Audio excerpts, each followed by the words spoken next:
মাদানী সাহেব এই দেড় ব্যাটারির কি পাওয়ার, প্রথম স্ত্রীকে তো জিজ্ঞেসও করলো না, লুকায় লুকায় দ্বিতীয় একটা মেয়েকে বিয়ে করে ফেললো।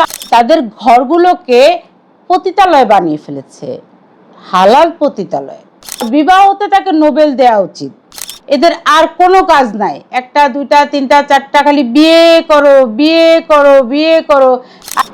দেড় ব্যাটারি মাদানী, এই দেড় ব্যাটারিটা কি করলো, তার স্ত্রী অন্তঃসত্ত্বা, এই অন্তঃসত্ত্বা স্ত্রীটাকে রেখে গুনাহ জিনা এগুলার হাত থেকে বাঁচতে তিনি দৌড়ে গেলেন একটা 13-14 বছরের বালিকাকে বিয়ে করার জন্য।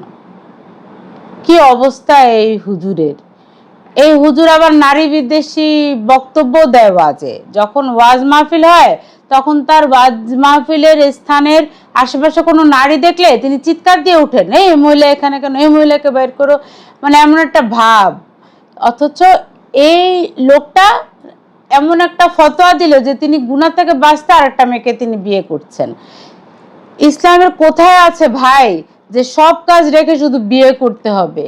এদের আর কোনো কাজ নাই, একটা দুইটা তিনটা চারটা খালি বিয়ে করো বিয়ে করো বিয়ে করো।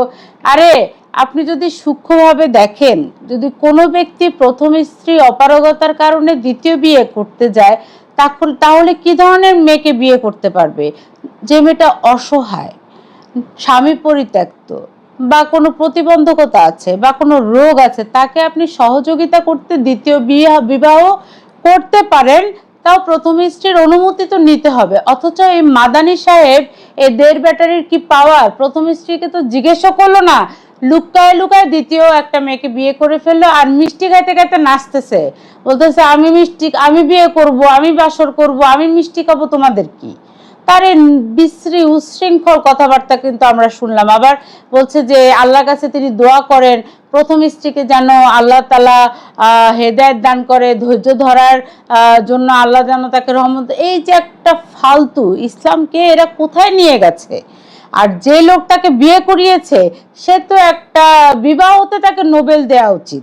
একটা নতুন সেক্টর খুলতে হবে বিবাহ, তাকে বিবাহতে নোবেল দিতে হবে। কারণ ওই কাশেমি আবার কি করেছে, 9টা মহিলার স্বামী যেটাকে বিয়ে দিয়েছে, আবার একজনকে বিয়ে করে আবার ডিভোর্স দেয়, আবার অমুকের সাথে বিয়ে দেয়।